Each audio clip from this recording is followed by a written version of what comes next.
அடுத்து வந்து இப்போ நம்ம ஹோஸ்ட் பண்ணுறது எப்படின்னு பார்க்கலாம்.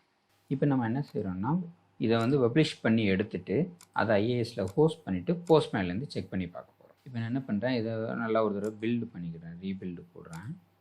இந்த ப்ராஜெக்ட் இருக்குது பார்த்தீங்களா, இதில் ரைட் கிளிக் பண்ணி பப்ளிஷ் போட்டிங்கன்னா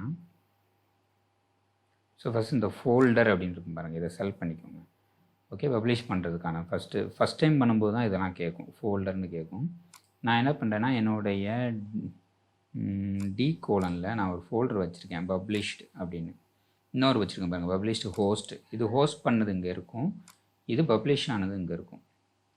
ஓகே, இதை ஓப்பன் பண்ணிக்கிட்டுறேன். இதில் நான் டெமோ 2020-04-12 அப்படின்னு என்னோடய டேட்டு கொடுத்துருக்கேன், _1. ஸோ இது ஃபஸ்ட் டைம் பப்ளிஷ் பண்ணுறேன் அப்படின்றதுக்காக. ஏதாவது சேஞ்ச் பண்ணிட்டு எகெயின் பப்ளிஷ் பண்ணிங்கன்னா _2 போட்டு அந்த ஃபோல்டரில் சேவ் ஆகும், அந்த மாதிரி பண்ணிங்க. ஸோ பப்ளிஷ் போட்டுக்கோங்க. ஓகே, ஸோ இது பப்ளிஷ் ஆகும். ஓகே, இப்போ நான் என்னுடைய ஃபோல்டருக்கு போகிறேன். D:, பப்ளிஷ்டு ஃபோல்டர், இதுதான் டெமோ. வெப் கான்ஃபிக் வந்து டிஃபால்ட்டாக பப்ளிஷ் பண்ணும்போது வரும், அதில் நம்மளுக்கு ரொம்ப தேவைப்படாது. சப்போஸ் கிளைண்ட் மிஷினில் ஏதாவது இன்ஸ்டால் பண்ணணும், அதோடைய வெர்ஷன்லாம் மெயின்டைன் பண்ணணும், அதை யூஸ் பண்ணுவாங்க. ஓகே, இப்போ நான் இதை அப்படியே காப்பி பண்ணி ஹோஸ்ட் அப்படின்னு ஒரு ஃபோல்டர் வச்சுருக்கேன்ல, அதில் காப்பி பண்ணுறேன். ஓகே, இங்கே வந்து நான் டெமோ கோர் MySQL API அப்படின்னு ஒரு ஃபோல்டர் போடுறேன். ஓகே, இதுக்குள்ளே இப்போ எனக்கு எல்லாமே இருக்கும். ஓகேவா, இதில் செட்டிங்ஸ் பார்த்தீங்கன்னா லோக்கல் ஹோஸ்ட்டு, என்னுடைய port MySQL port, database name, root, password எல்லாமே இருக்கும். இந்த எரர் லாக் வந்து இப்போ எனக்கு இந்த ஃபோல்டரில் வேணும், அதனால் நான் இந்த ஃபோல்டர் பேரை அப்படியே காப்பி பண்ணி இந்த எரர் லாகில் போட்டுருந்தேன். ஓகேவா, இங்கே // போட்டுக்கோங்க. ஸோ என்னுடைய எரர் லாக் இப்போ இங்கே இருக்கும். ஓகே, அப்போ அது நீங்கள் என்ன பண்ணணுன்னா ஒரு எரர் லாகை மட்டும் இங்கே க்ரியேட் பண்ணணும். ஒரு டெக்ஸ்ட் ஃபைலு errorlog.txt அவ்வளோதான், அதை க்ரியேட் பண்ணியாச்சு.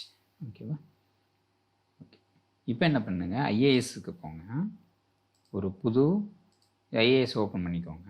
டிஃபால்ட் வெப்சைட்டில் ரைட் கிளிக் பண்ணிங்கன்னா உங்களுக்கு ஆட் அப்ளிகேஷன் அப்படின்னு ஒன்று இருக்கும், அதை கிளிக் பண்ணிக்கோங்க.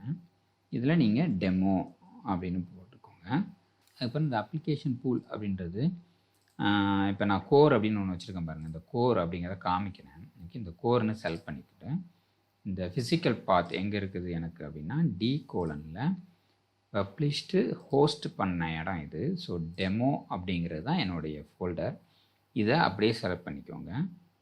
ஓகே, இப்போ ஓகே போட்டுருங்க, இங்கே டெமோ அப்படின்னு வந்துடும். இந்த அப்ளிகேஷன் பூல்னு பார்த்தீங்களா, இதை செலக்ட் பண்ணிங்கன்னா கோர் அப்படின்னு இருக்கும். இதோடைய ப்ராப்பர்ட்டிஸ் பார்த்தீங்கன்னா நீங்கள் நோ மேனேஜ்டு கோட் அப்படின்னு இருக்கும். ஸோ இதை செலக்ட் பண்ணிக்கணும். அப்படி ஒரு அப்ளிகேஷன் பூல் க்ரியேட் பண்ணிக்கலாம். இப்போ நீங்கள் add application pool right click பண்ணிங்கன்னா ஆட் அப்ளிகேஷன் பூல் வரும். இங்கே போய்ட்டு நீங்கள் கோர் 1 அப்படின்னு போட்டுட்டு இங்கே செலக்ட் பண்ணி நோ மேனேஜ்டு கோட் அப்படின்னு போட்டு ஓகே போட்டிங்கன்னா இங்கே கோர் 1ன்னு வந்துடும். ஓகேவா, இது வந்து உங்களுக்கு டெமோவில் போய்ட்டு நீங்கள் பேசிக் செட்டிங்ஸ்னு இருப்பாங்க, இதை செலக்ட் பண்ணிங்கன்னா இங்கே போய்ட்டு செலக்ட் பண்ணால் கோர் இருக்கும், கோர் 1 அங்கே போட்டது இங்கே வந்துடும். ஸோ நீங்கள் என்னென்னு செஞ்சுக்கலாம், எனக்கு வேண்டியது இந்த நோ மேனேஜ்டு கோட் அப்படின்னு இருக்கணும், அவ்வளோதான். ஓகே, இப்போ இந்த டெமோ அப்படிங்கிறது வந்துடுச்சு. இப்போ இதை நீங்கள் ப்ரௌஸ் பண்ணி பார்த்தீங்க அப்படின்னு /API/values அப்படின்னு முதல்ல போட்டோம் பார்த்தீங்களா, டிஃபால்ட்டாக வந்துச்சு, அது இங்கேயும் வந்து ஒர்க் ஆகும். போஸ்ட்மேனில் போயிட்டு ஒன்று ஒன்றா செக் பண்ணி பார்க்கலாம். ஓகே, இப்போ இந்த போஸ்ட்மேனில் நீங்கள் இங்கே பார்த்தீங்கன்னா இங்கே எனக்கு லோக்கல் ஹோஸ்ட் அப்படின்னு தான் இருக்கும். ஓகே, இதுக்கு பதிலாக நீங்கள் கிளைண்ட் மிஷினில் உள்ள ஐபி அட்ரெஸ்ஸு அப்படி இல்லைன்னா உங்கள் மிஷின் நேம் இதில் எதுனாலும் கொடுத்தீங்கனாலும் அது ஒர்க் ஆகும். இப்போ நான் என் மிஷின்லேயே ஹோஸ்ட் பண்ணியிருக்கிறேன் ஐஏஎஸில், ஸோ அதனால் லோக்கல் ஹோஸ்ட்னே இருக்குது, ஒர்க் ஆகும். ஓகே, அல்லது ஐபி அட்ரெஸ்ஸை இங்கே கொடுக்கணும். சரி, இப்போ நான் வந்து அதே மாதிரி கெட்டு எழுதுகிறேன். இப்போ இந்த இடத்துல நான் என்ன பண்ண போகிறேன்னா லோக்கல் ஹோஸ்ட்னு மட்டும்தான் கொடுக்க போகிறேன். என்னுடைய போர்ட் நம்பர் வேண்டாம், ஏன்னா நான் ரன் பண்ணல. நீங்கள் ப்ரோக்ராமை ரன் பண்ண வேண்டாம், ஹோஸ்ட் பண்ணதுக்கப்புறம் ப்ரோக்ராமை ரன் பண்ணணும்னு அவசியம் இல்லை, அது தனியாக இருக்கும். ப்ரோக்ராமை நீங்கள் க்ளோஸ் பண்ணால் கூட ஒன்றும் பிரச்சனை இல்லை. இப்போ இதில் வந்து HTTP போட்டுக்கோங்க. ஓகே, இப்போதைக்கு செக்யூரிட்டி எதுவும் நான் சொல்லலை, மேபினா அடுத்த வீடியோவில் 2019 வித் செக்யூர்டு அந்த மாதிரி எடுக்கிறதுக்கு பார்க்குறேன். ஸோ இப்போ கெட் ஆல் எம்ப்ளாயி அப்படின்னு போட்டிங்கன்னா முதல்ல ஒரு எரர் வரும். ஓகேவா, எரர் வந்துடுச்சா? இது ஏன்னா நீங்கள் லோக்கல் ஹோஸ்ட்டில் பண்ணும்போது API/EMPன்னு மட்டும் போட்டால் போதும். பட்டு ஹோஸ்ட் பண்ணினதுக்கு அப்புறம் அந்த விண்டோ பார்த்தீங்கன்னா அந்த டெமோ அப்படின்னு ஒன்று வச்சுருக்கோம் பார்த்தீங்களா, இதுதான் அலையாஸ் நேம். நம்ம ஐஏஎஸில் டெமோ அப்படின்னு இருக்கும். இதில் பேசிக் செட்டிங்ஸ் போனீங்கன்னா அலியாஸ் நேம் அப்படின்னு ஒன்று இருக்கும். இதுதான் டெமோ. இந்த அலியாஸ் நேம் கொடுத்தா மட்டும்தான் அதுக்கப்புறம் உள்ளது ஒர்க் ஆகும். ஓகேவா? ஸோ அப்போ இதில் போயிட்டு இங்கே அலியாஸ் நேம் கொடுத்துட்டு இப்போ ஏபிஐ ஸ்லாஷ் போட்டு ஏபிஐன்னு போடுறோம். HTTP local host. இதுக்கு பதிலாக ஐபி அட்ரஸ் கூட போட்டுக்கிடலாம். ஹோஸ்ட் பண்ணிட்டீங்கன்னா இப்படி செய்யலாம். டெமோ ஏபிஐ, அதுக்குள்ளே எம்ப்ளாயிங்கிற கண்ட்ரோலர், அதுக்குள்ளே என்னுடைய மெத்தட். இப்போ சென்ட் அடிச்சிங்கன்னா உங்களுக்கு வேல்யூ வந்துடும். ஓகே, மொத்தம் 4 வேல்யூ இருந்துச்சு. துளசி வரைக்கும் இருக்குது. ஓகேவா, 1000லேருந்து ஆரம்பித்து டெசிமல்லாம் அப்படியே வந்துடும். சரி, அப்போ இதை எடுத்து நீங்கள் அப்படியே உங்கள் கெட் ஆல் எம்ப்ளாயி வச்சுருந்தீங்களா, அது பக்கத்தில் ஸ்டோர் பண்ணி வச்சுக்கோங்க. இது ஹோஸ்ட் பண்ணதுக்கான ஒரு URL, இது ஹோஸ்ட் பண்ணதுக்கு, இது லோக்கல்லேருந்து ரன் பண்ணுறதுக்கான URL ரெண்டாவது இருக்குது. சரியா, இது எப்படி மறந்துடும்ன்றதுக்காக தான் இதை அப்படி இங்கேயே நீங்கள் ஸ்டோர் பண்ணி இந்த சோர்ஸ் கோடில் வச்சிட்டிங்கன்னா பின்னாடி ஓப்பன் பண்ணும்போது உங்களுக்கு யூஸ் ஆகும். இப்போ அடுத்து கெட்டு ஆல் எம்ப்ளாயிக்கு பதிலாக ஒரே ஒரு எம்ப்ளாயி என்ன செய்கிறாங்க அப்படின்னு பார்ப்போம். அதே தான். ஸோ நீங்கள் மாற்ற வேண்டியது இந்த அலையாஸ் நேம் போடணும், HTTPன்னு போடணும், லோக்கல் ஹோஸ்ட்டு கரெக்டாக. அப்படி இல்லைன்னா ஐபி அட்ரஸ் போடணும். ஓகே, இப்போ எம்ப்ளாயி ஐடி போட்டு ஈக்குவல் 1001 அப்படின்னு போட்டிங்கன்னா உங்களுக்கு 1001 இங்கே கிடச்சிரும். ஓகே, இதையும் அப்படியே காப்பி பண்ணி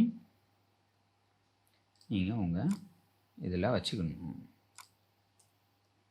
சரி, அடுத்து இன்செர்ட் பண்ண போகிறோம். ஓகே, அப்போ இன்செர்ட் பண்ணுறதுக்கு நம்ம ஆல்ரெடி வச்சுருந்தோம்ல அந்த மெத்தட் நேமை எடுத்துக்கிட்டு இந்த இதில் அதே தான் local host slash demo HTTP எடுத்துகிட்டு போஸ்ட் மெத்தடு இன்செர்ட் பண்ண போகிறோம். இன்செர்ட் பண்ணுறதுக்கு நான் 0ன்னு கொடுத்தோம்னா முதல் ஆள் இன்செர்ட் ஆகிடுவாங்க. இப்போ வந்து 1990 த்ரிஷா அப்படின்னு கொடுக்குறேன். இப்போ இந்த எம்ப்ளாயி ஐடியை நான் இன்செர்ட் பண்ண போகிறேன். ஏன்னா எம்ப்ளாயி ஐடி 0ன்னு இருந்துச்சுன்னா இன்செர்ட்னு அர்த்தம். நம்ம SPயில் எழுதியிருக்கிறோம். அப்படியே இன்செர்ட் போட்டோம்னா 200 ஓகே வந்துடுச்சா? இப்போ நீங்கள் இங்கே பார்த்தீங்கன்னா எக்ஸ்ட்ராவாக ஒரு ரெக்கார்டு வந்திருக்கும் 2005.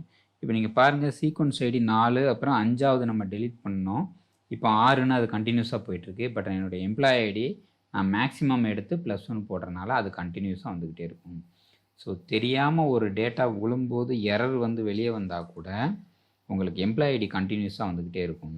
அந்த சீக்வன்ஸ் ஐடி வேறு வரும். அதுக்காக தான் அந்த சீக்வன்ஸ் ஐடியை தனியாகவே ஒன்று வச்சுருக்கிறேன். ஓகேவா, இதில் நல்லா பார்த்துக்கோங்க. இதுக்காக தான் அந்த 2 ஃபீல்டையும் நான் யூஸ் பண்ணிகிட்ருக்கேன்.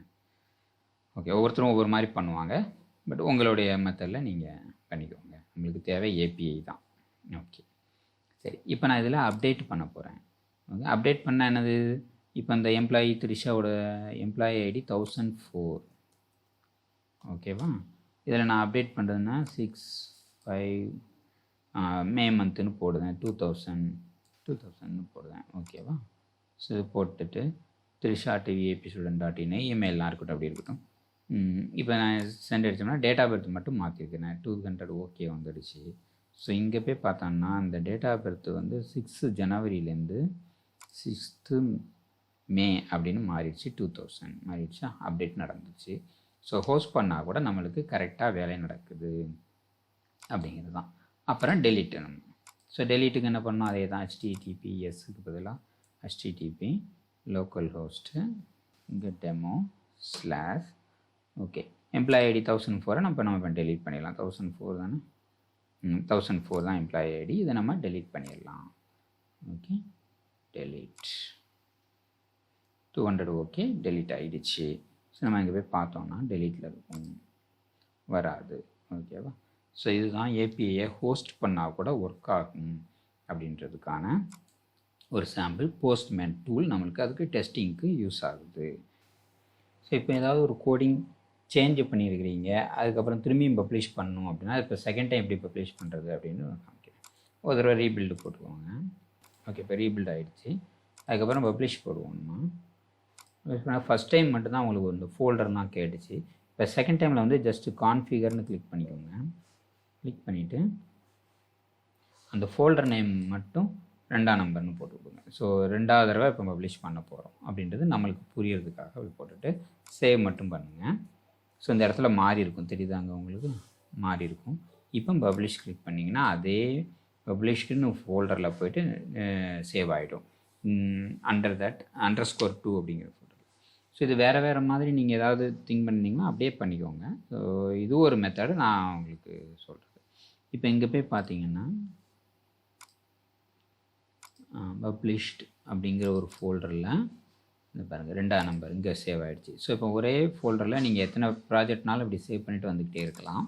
ஓகே, ஸோ இதுலேருந்து இப்போ நீங்கள் எல்லாத்தையும் எடுத்து போடுறதுக்கு பதிலாக கரெக்டாக ஆப் செட்டிங்ஸ் எல்லாம் விட்டுருங்க. அல்லது நம்ம சேஞ்ச் பண்ணியிருக்கிறோம், அதை விட்டுட்டு மீதி எல்லாத்தையும் காப்பி பண்ணி இங்கே போய் பேஸ்ட் பண்ணுங்கள். பேஸ்ட் பண்ணுறதுக்கு எரர் சொன்னது அப்படின்னா இதில் எனக்கு இருக்குது டெமோவுக்குள்ளே போயிட்டு ஸோ பப்ளிஷ் ஹோஸ்ட் பண்ண இடம் இதான்.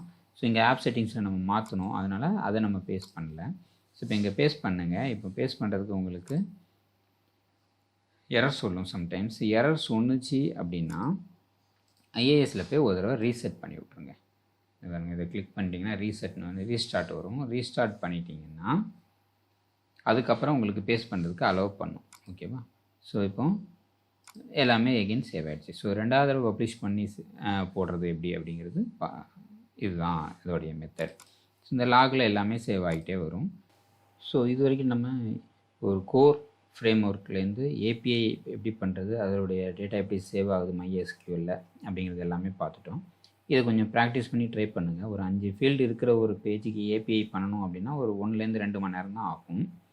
இதே இன்னொரு பேஜும் வந்துடுச்சு அப்படின்னா இதே இதோட காப்பி தான். ஸோ அது 1 ஹவர்லேயே முடிச்சிடலாம். ஸோ இந்த மாதிரி ஏபிஐங்கிறது ரொம்ப சிம்பிளான ஈஸியான விஷயம். ஸோ அது தெரியறதுக்காக தான் நான் அந்த டீட்டெயிலாக சொன்னேன். கடைசி வரைக்கும் வீடியோவை பார்த்துட்டு கொஞ்சம் ப்ராக்டிஸ் பண்ணி பாருங்கள். ஸோ பிடிச்சிருந்துச்சுன்னா சப்போர்ட் பண்ணுங்கள், சப்ஸ்கிரைப் பண்ணுங்கள். தேங்க்யூ.